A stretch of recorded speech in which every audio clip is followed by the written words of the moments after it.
Hello दोस्तो, तलाठी भरती मेगा भरती 2026 जाहीर झालेली आहे.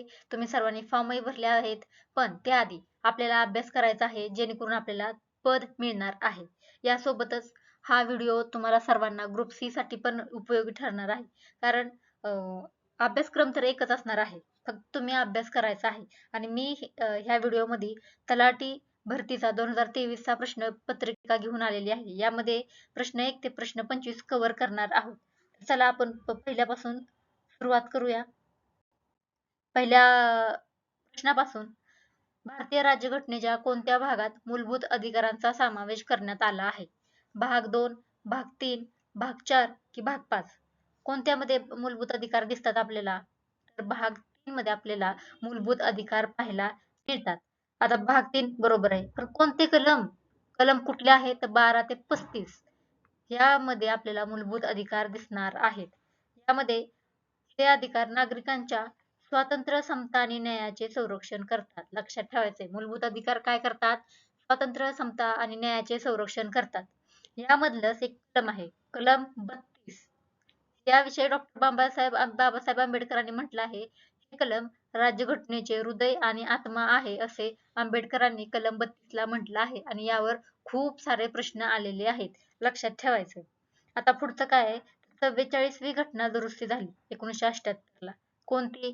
44वी घटना दुरुस्ती कधी? 1978 ला. यामुळे काय झालं? संपत्तीचा मूलभूत अधिकार काढून टाकला आणि कलम 300A मध्ये त्याचा समावेश करण्यात आला. सुरुवातीला काय होतं 1978 च्या आधी? तर संपत्तीचा अधिकार, मालमत्तेचा अधिकार आपला मूलभूत अधिकार होता. तो काढून टाकला आणि त्याला 300A मध्ये कायदेशीर अधिकार म्हणून दर्जा देण्यात आला. कायदेशीर अधिकार देण्यात आला. आता भाग 3 आपल्याला माहिती आहे, आता शिकलो मूलभूत अधिकार. पण भाग 4 काय आहे हे पण माहित पाहिजे. जेव्हा प्रश्न आला तर तुम्ही काय करणार? तर भाग 4 मध्ये राज्याच्या धोरणाची निर्देशक तत्वे म्हणजे DPSP असणार आहेत. लक्षात घ्यायचे. मग 4A मध्ये मूलभूत कर्तव्यांचा समावेश करण्यात आला. कोणती कमिटी होती ती? कमिटी होती स्वर्ण कमिटी. आलं लक्षात? कलम 32 घटनात्मक उपायांचा अधिकार आहे, ज्यालाच आपल्या डॉक्टर बाबासाहेब आंबेडकरांनी राज्यघटनेचे हृदय व आत्मा म्हटले आहे. ओके, आलं लक्षात? चला पुढे. महाराष्ट्रातील सर्वात उंच शिखर कोणते? महाबळेश्वर, साल्लेर, हरिश्चंद्रगड, कळसुबाई. कोणता आहे महाराष्ट्रातील सर्वात उंच शिखर? ते आहे कळसुबाई. कळसुबाई सगळ्यात मोठं शिखर असणार आहे. महाराष्ट्रातील सर्वात उंच, आता उंच आहे पण त्याची उंची किती आहे? 1646 मीटर, 1646 मीटर त्याची उंची आहे. बरोबर उंची आहे, पण आहे कुठे हे? अहमदनगर, म्हणजेच आपलं आत्ताचं नाव आहे अहिल्यानगर जिल्ह्यातील बारी या गावाजवळ आहे. हे सह्याद्री पर्वतरांगेचाच भाग आहे. सह्याद्री पर्वतरांगेत आपल्याला कळसुबाई बसलेलं दिसतं. याला महाराष्ट्राचे काय म्हणतात? महाराष्ट्राचे एव्हरेस्ट देखील म्हटलेलं आहे. सर्वात उंच शिखर कळसुबाई आहे. बरोबर. मग सर्वात उंच एक नंबरला कळसुबाई, पण दुसरं कोण आहे? दुसरं आहे साल्लेर. लक्षात ठेवायचंय. क्रमवारी विचारणार आहेत. उगमाशी संबंधित प्रश्नामध्ये त्र्यंबकेश्वर, सह्याद्री, गोदावरी यांचा संबंध पण विचारला जाईल. त्याच्यामुळे तुम्ही त्याच्यावर अनालिसिस करून त्याविषयी तयारी ठेवायची आहे. तिसरा प्रश्न, भारतातील चलन जारी करण्याचा अधिकार कोणाकडे आहे? तलाठी भरती 2023 ला हा प्रश्न विचारलेला आहे. भारतातील चलन जारी करण्याचा अधिकार कोणाकडे आहे? वित्त मंत्रालय, RBI, सेबी आणि SBI. कोणाला असणार आहे? भारतीय रिझर्व्ह बँकांना हा अधिकार दिलेला आहे, म्हणजे बँकेला हा अधिकार आहे. स्थापना कधीची आहे RBI ची? 1 एप्रिल 1935 ला. बरोबर. ऍक्ट कोणता? RBI ऍक्ट 1934 अंतर्गत RBI ची स्थापना झाली आणि या बँकेचे राष्ट्रीयकरण 1949 ला झालेलं दिसतं. 2 आणि त्यावरील सर्व नोटा RBI जाहीर करते. 2 आणि 2 रुपये आणि त्याच्यावरच्या सगळ्या नोटा RBI जाहीर करतं. तर 1 रुपयाची नोट भारत सरकारच्या वित्त मंत्रालयाकडून जारी केली जाते. फक्त 1 रुपयाची नोटच भारत सरकारकडून जारी होते आणि नाणी म्हणजे कॉइन्स देखील सुद्धा भारत सरकारद्वारे जारी होतात. नाणी म्हणजे आपल्या घरची नाणी नव्ह, नाणी तसली नाणी नाही. नाणी म्हणजे कॉइन्स. RBI स्थापना 1935. राष्ट्रीयकरण 1949. 1 रुपयाची नोट भारत सरकार करतं आणि बाकी सगळ्या नोटा RBI छापतं. आलं लक्षात? चला पुढं. जीएसटी लागू होण्याची तारीख कोणती? म्हणजे कोणत्या तारखेपासून जीएसटी लागू झाला? 1 एप्रिल 2017, 1 जुलै 2017, 15 ऑगस्ट 2017 की 26 जानेवारी 2018? कोणती तारीख आहे ती? तारीख आहे 1 जुलै 2017. जीएसटीचा लॉंग फॉर्म काय? गुड्स अँड सर्व्हिस टॅक्स, म्हणजेच वस्तू व सेवा कर. कधी लागू झाला भारतात? 1 जुलै 2017 पासून जीएसटी लागू झाला. तर यासाठी कोणती घटना दुरुस्ती केली? तर यासाठी झाली घटना दुरुस्ती 101, लक्षात ठेवायची. आणि हा कसला कर आहे? हा अप्रत्यक्ष कर आहे. हा प्रत्यक्षच आपल्याकडून गोळा केला जातो. तुम्ही जाता का जीएसटी भरायला स्पेसिफिक? नाही, आपल्याकडून अप्रत्यक्ष घेतात. उद्देश काय? कर एक आपला देश आहे तर एकच टॅक्स असायला हवा, असं वन नेशन वन टॅक्स असं त्याचं उद्देश आहे. आलं लक्षात? जीएसटी परिषदेचा अध्यक्ष कोण आहे विचारलं तर सरळ लिहायचं, सरळ टिक करायची, केंद्रीय अर्थमंत्री असणार आहे जीएसटी परिषदेचा अध्यक्ष. अप्रत्यक्ष कर आहे. 101वी घटना दुरुस्ती केली आणि 1 जुलै 2017 पासून लागू झालेला आहे. Okay okay. भारताचा राष्ट्रीय जलीय प्राणी कोणता आहे? एकदम फालतू सोपा प्रश्न म्हणायला हरकत नाही. आता एमपीसीच्या पोरांना विचारायचं का राष्ट्रीय जलीय प्राणी? मग काय काय असतील बाबा जे चूक करून आले असतील? I don't know. मगर, गंगेतील डॉल्फिन, कासव की व्हेल? कोणता आहे राष्ट्रीय जलीय प्राणी? तर तो असणार आहे गंगेतील डॉल्फिन. कधी घोषित केला? 2009 ला राष्ट्रीय जलीय प्राणी म्हणून घोषित केला. कोणाला? गंगेतील, गंगा या नदीतील डॉल्फिन असं म्हणलं तरी चालते. कुठं आढळतो? गंगा, ब्रह्मपुत्र आणि त्याच्या उपनद्यांमध्ये डॉल्फिन हा आढळतो. हा गोड्या पाण्यातील डॉल्फिन आहे, म्हणजे फ्रेश वॉटर आहे. समुद्रातला डॉल्फिन नव्हं, गोड्या पाण्यातील डॉल्फिन. तो किंवा ती ध्वनी लहरींच्या इकोलेशन म्हणतात सहाय्याने दिशा शोधत असतो. आणि डॉल्फिनला संरक्षण कुठल्या कायद्यात आहे? तर वन्यजीव संरक्षण अधिनियम 1972 अंतर्गत संरक्षण प्राप्त आहे. आलं लक्षात? चला पुढे. लोकमान्य ही उपाधी कोणाला मिळाली आहे? लोकमान्य गोपाळकृष्ण गोखले, बाळ गंगाधर टिळक, महात्मा फुले की डॉक्टर आंबेडकर? कोणाला लोकमान्य म्हणतात? लोकमान्य म्हटलं की पुढचं उत्तर येते लोकमान्य टिळक. बाळ गंगाधर टिळक त्यांचं नाव आहे. जनतेने उपाधी दिलेली आहे. कुणी? जनतेने लोकमान्य ही उपाधी दिली. त्यांचं प्रसिद्ध घोषवाक्य कोणतं आहे? स्वराज्य हा माझा जन्मसिद्ध हक्क आहे आणि तो मी मिळवणारच. त्यांनी 2 वृत्तपत्र काढले. एक केसरी काढलं, केसरी होतं मराठी भाषेतून, आणि एक मराठा होतं जे की इंग्रजीतून ही 2 वृत्तपत्र काढलेली आहेत. त्यांनी सार्वजनिक गणेशोत्सव 1893 ला सुरू केला आणि शिवजयंती पण 1895 ला सुरू करून राष्ट्रीय चळवळीला प्रोत्साहन दिलेलं आहे. गणेश उत्सव आता येईलच. आपल्या सर्वांचा गणपती बाप्पा येणारच आहे आता. भारतीय असंतोषाचे जनक म्हणजे फादर ऑफ इंडियन अनरेस्ट असे त्यांना म्हटलं. कुणी म्हटलं तर व्हॅलेंटाईन चिरोल यांनी त्यांना असं म्हटलं. असंतोष पसरवण्याचे जनक म्हणजेच बाळ गंगाधर टिळक. व्हॅलेंटाईन चिरोल यांनी असं म्हटलं. भारतीय राज्यघटनेचे शिल्पकार कोण? हे सांगायची गरज नाही, डॉक्टर बाबासाहेब आंबेडकर. संविधान मसुदा समितीचे ते अध्यक्ष होते. मसुदा समितीचे अध्यक्ष कोण होते? डॉक्टर बाबासाहेब आंबेडकर. त्यांना राज्यघटनेचे शिल्पकार म्हणून ओळखलं जातं. आणि राज्यघटना कधी स्वीकारली? 26 नोव्हेंबर 1949 ला स्वीकारली गेली. स्वीकारली 26 नोव्हेंबर 1949 ला, पण अंमलात कधी आली? अंमलात आलेली आहे 26 जानेवारी 1950 पासून आपली राज्यघटना अंमलात आली. त्याच्यामुळे आपल्या आणि संविधान सभेचे अध्यक्ष कोण होते? डॉक्टर राजेंद्र प्रसाद हे अध्यक्ष होते संविधान सभेचे. पण संविधान मसुदा समितीचे अध्यक्ष कोण होते? डॉक्टर बाबासाहेब आंबेडकर. वाचण्यामध्ये गफलत न करता नीटनेटकं ध्यान देऊन वाचा. क्वेश्चन सोपे आहेत. भारताचे पहिले राष्ट्रपती कोण? डॉक्टर राजेंद्र प्रसाद, डॉक्टर राधाकृष्णन, झाकीर हुसेन की व्ही गिरी? कोण असणार आहेत आपले राष्ट्रपती पहिले? डॉक्टर राजेंद्र प्रसाद. त्यांनी कोणत्या कालावधीत राष्ट्रपती पद भूषवलं? तर 1950 ते 1962 त्यांचा कालावधी होता. आणि हे सलग 2 वेळा निवडून आलेले एकमेव राष्ट्रपती आहे. त्याच्यानंतर कोणीही 2 वेळा राष्ट्रपती झालेलं नाही. आणि संविधान सभेचेही ते अध्यक्ष राहिलेले आहेत.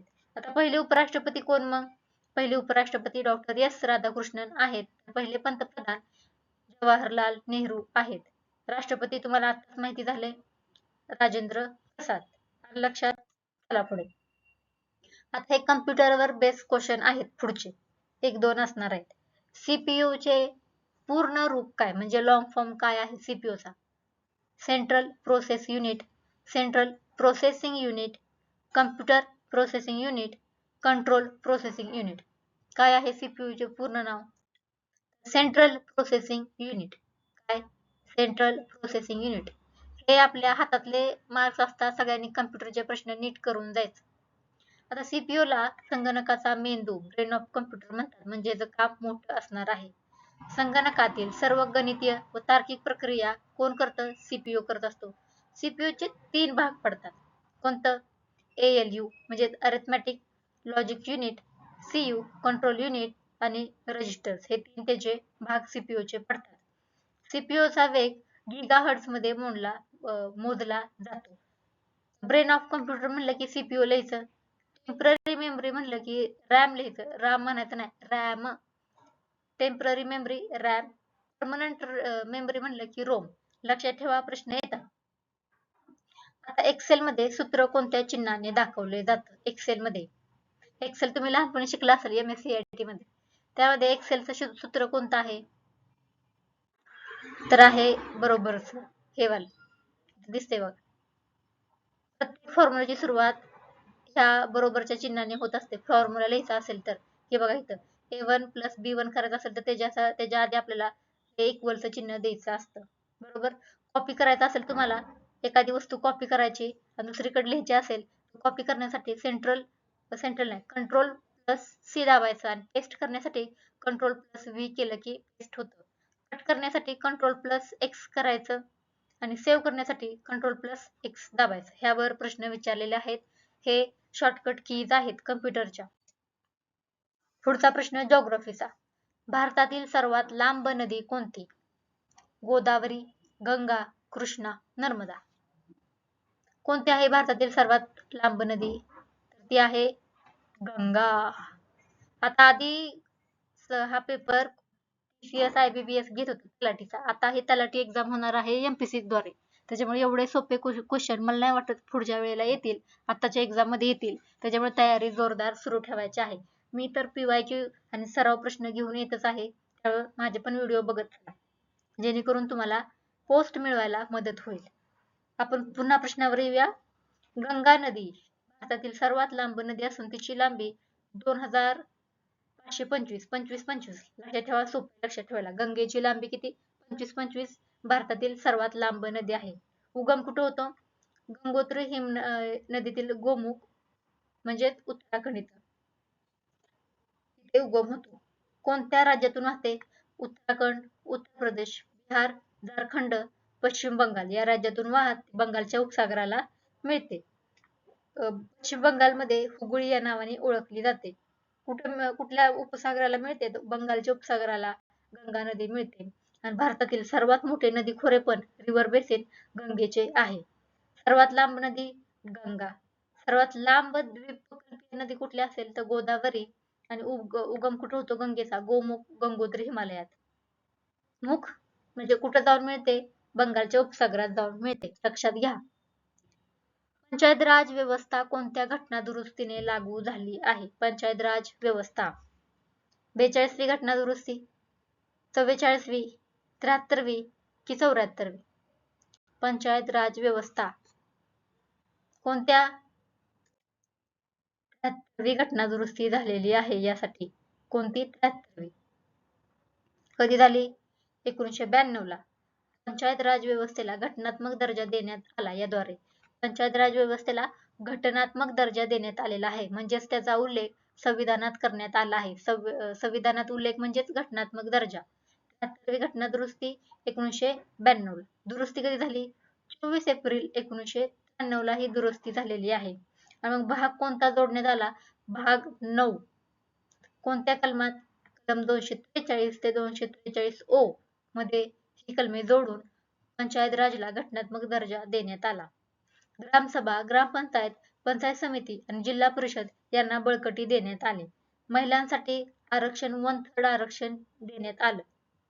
अनेक राज्यात 50% आहे. आपल्या महाराष्ट्रात पण 50% आहे.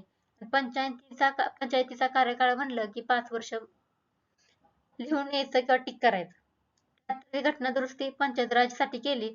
74वी घटना दुरुस्ती नगरपालिका म्हणजे शहरातील नगरपालिकांसाठी 74वी घटना दुरुस्ती केली. यासाठी भाग 9 जोडला पंचायतीसाठी. लागू कधी झाली? 24 एप्रिल 1993 ला. नोट्स काढत चला. सगळ्या पॉइंट मी क्लिअर करून घेतलेले आहेत. रिव्हिजन करत चला. परीक्षा जवळच आलेली आहे. जरा पण आता टाइमपास करू नका. भारतातील सर्वोच्च न्यायालय कुठे आहे? एकदम चिंदी प्रश्न आहे हा. सर्वोच्च न्यायालय कुठे आहे? नवी दिल्लीला सर्वोच्च न्यायालय आहे. आलं बरोबर? हो. सर्वोच्च न्यायालय म्हणजे सुप्रीम कोर्टची स्थापना कधी झाली? 28 जानेवारी 1950. 28 जानेवारी 1950. मुख्यालय कुठे आहे? नवी दिल्लीला. आता मला एक सांगा, महाराष्ट्रातलं जे उच्च न्यायालय आहे त्याचं मुख्यालय कुठे आहे ते तुम्ही कमेंटमध्ये सांगायचं.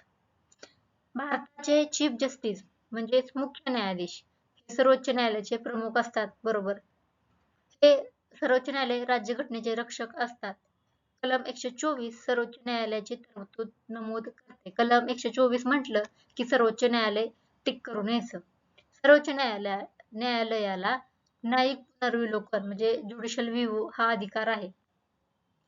काय आहे न्यायिक पुनर्विलोकन? ज्युडिशियल रिव्ह्यू म्हणजे जर राज्याने किंवा सरकारने एखादा कायदा केला तर तो कायदा योग्य आहे का, अयोग्य आहे का, त्यामुळे मूलभूत अधिकाराचे उल्लंघन होत आहे का, हे तपासण्याचा अधिकार सर्वोच्च न्यायालयाला आहे. जर तो कायदा चुकीचा आहे, त्यामुळे लोकांच्या मूलभूत हिताचे, मूलभूत हक्कांचे पायमल्ली होत असेल तर सर्वोच्च न्यायालय तो अधिकार किंवा तो कायदा रद्द करतो. यालाच न्यायिक पुनर्विलोकन असे म्हणतात. सर्वोच्च न्यायालयाची स्थापना 28 जानेवारी 1950. मुख्यालय नवी दिल्ली. आणि सर्वोच्च न्यायालयाचं कलम 124. झालं क्लिअर? चला पुढे. गणिताचा प्रश्न आहे. 25% ऑफ 240 किती? म्हणजे 240 चा 25% किती होतो? हा गणिताचे प्रश्न आहेत. 60 होतो. 240 चा 25% किती? 60. कसं करायचं? 240 गुणिले 25 भागिले 100 केलं की आपल्याला उत्तर 60 येतं. 18 गुणिले 12 किती होतात? किती सोपा प्रश्न आहे. आता हे पण बघा. 7 एके 7, 7 7 7 7 28 7 5 35. आलं उत्तर बरोबर 35. बी. रॅम म्हणजे काय? आले कम्प्युटरचे प्रश्न. रॅम म्हणजे काय? काय असतं? रँडम ऍक्सेस मेमरी म्हणजेच रॅम. रँडम ऍक्सेस मेमरी लक्षात ठेवा. रँडम ऍक्सेस मेमरी संगणकाची तात्पुरती म्हणजेच व्हॉलटाईल मेमरी असते. तात्पुरतं सेव्ह केलं जातं. संगणक चालू असताना प्रोग्राम आणि डेटा तात्पुरता रॅम मध्ये साठवला जातो आणि वीज गेल्यावर रॅम मधील माहिती नष्ट होत असते. रॅम जास्त असेल तर संगणकाची कार्यगती वाढते. उलट आहे इथं. लक्षात घ्या. रॅम जास्त असेल तर आपल्याला वाटणार संगणक किंवा लॅपटॉप कम्प्युटर हळू चालेल, पण तसं नाही. रॅम जास्त असेल तर संगणक चांगला चालतो. रॅम ही प्रायमरी मेमरी आहे. प्रायमरी मेमरी, व्हॉलटाईल मेमरी असं लक्षात ठेवायचं. रॅम म्हणजे काय? टेम्पररी किंवा व्हॉलटाईल तात्पुरती. रॉम काय असणार आहे? परमनंट असणार आहे. नॉन व्हॉलटाईल असणार आहे. सीपीयू मगाशी बघितलं आपण, central process unit, brain of computer. आता हा पण प्रश्न बघा. काय प्रश्न आहे? भारताचा राष्ट्रीय पक्षी कोणता आहे? कोणता आहे? मोर. मी त्याचं अजिबात एक्सप्लेनेशन दिलेलं नाहीये. सगळ्यांना माहिती आहे राष्ट्रीय पक्षी कोण आहे? मोर आहे. पण भारताचा राष्ट्रीय प्राणी कोण आहे? सिंह की वाघ? कोणता असणार आहे? ह्यात मध्ये आपल्याला पेपरच्या प्रेशर मध्ये कन्फ्युजन होतं. वाघ आपला राष्ट्रीय प्राणी आहे. पण वाघ म्हणजे कोणता? रॉयल बेंगॉल टायगर हा आपला राष्ट्रीय प्राणी आहे. Royal Bengal tiger. 1973 मध्ये प्रोजेक्ट टायगर सुरू करण्यात आला. कधी? 1973. वाघाच्या संरक्षणासाठी देशभरात टायगर रिझर्व स्थापन करण्यात आले. भारतात जगातील सर्वाधिक वाघ आढळतात. आपल्या भारतात जगातील सगळ्यात जास्त वाघ आपल्या भारतात आढळतात. आणि अन्न साखळीतील वाघ सर्वोच्च टॉप प्रेडेटर आहे, त्याच्यामुळे वाघाचं महत्व जास्त आहे.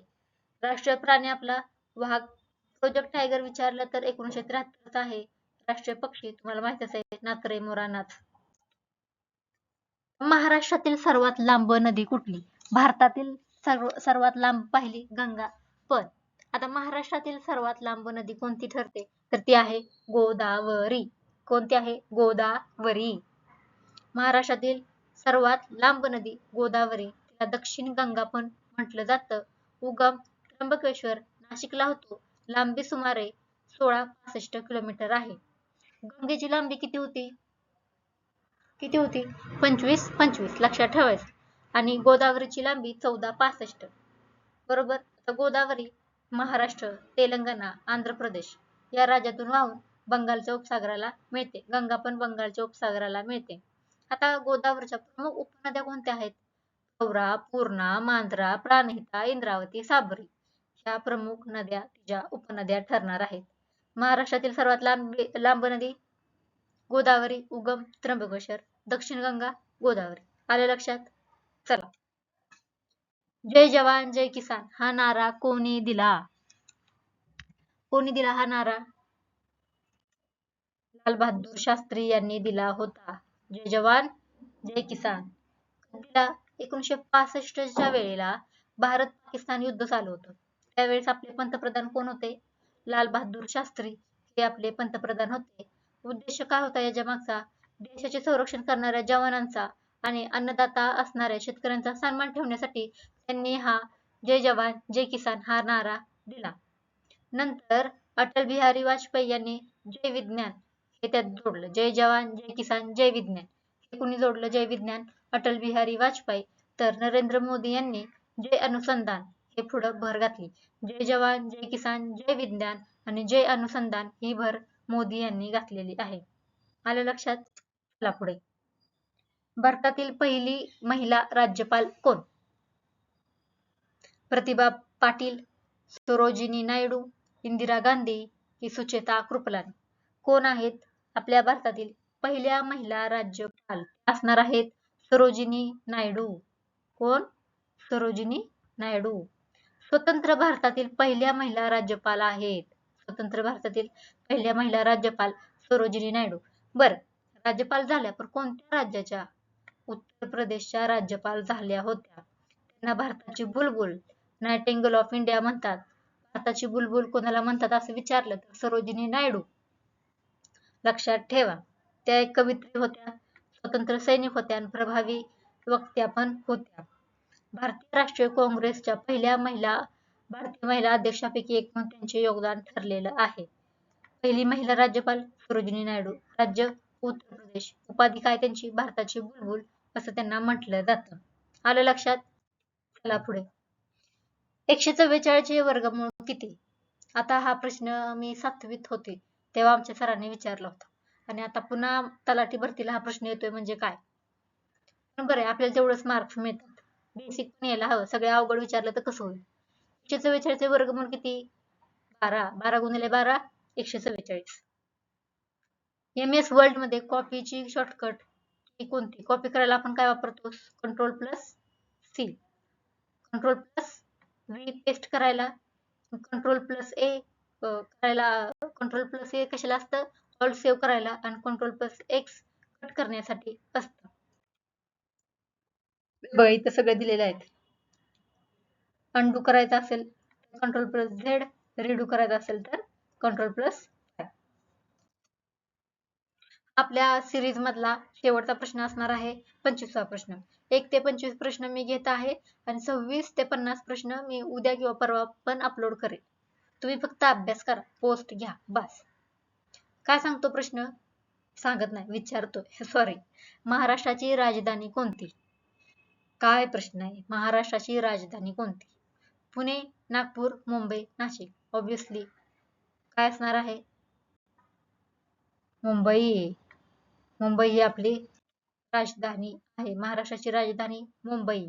नागपूर ही महाराष्ट्राची उपराजधानी आहे. लक्षात घ्या, उपराजधानी.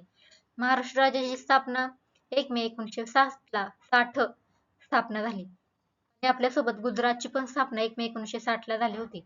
महाराष्ट्र विधानसभेचे हिवाळी अधिवेशन नागपूर येथे भरते आणि मुंबई भारताची आर्थिक राजधानी सुद्धा म्हटली जाते. Finance capital of India. आलं लक्षात? आपला हा शेवटची स्लाइड, शेवटचा प्रश्न होता. आपण 1 ते 25 प्रश्न तलाठी भरती 2023 प्रश्न संच मधील घेतलेले आहे. हा पार्ट 1 आहे. आणि ज्या पण माझ्या भगिनी अंगणवाडी पर्यवेक्षिका किंवा मुख्य सेविका तयारी करत आहेत त्यांच्यासाठी पण मी एक सिरीज सुरू केलेली आहे. PYQ बेस्ड आणि सराव प्रश्नाची आधारित. तेही तुम्ही पाहू शकता आणि पोस्ट मिळवू शकता. Thank you. Stay tune. Be happy.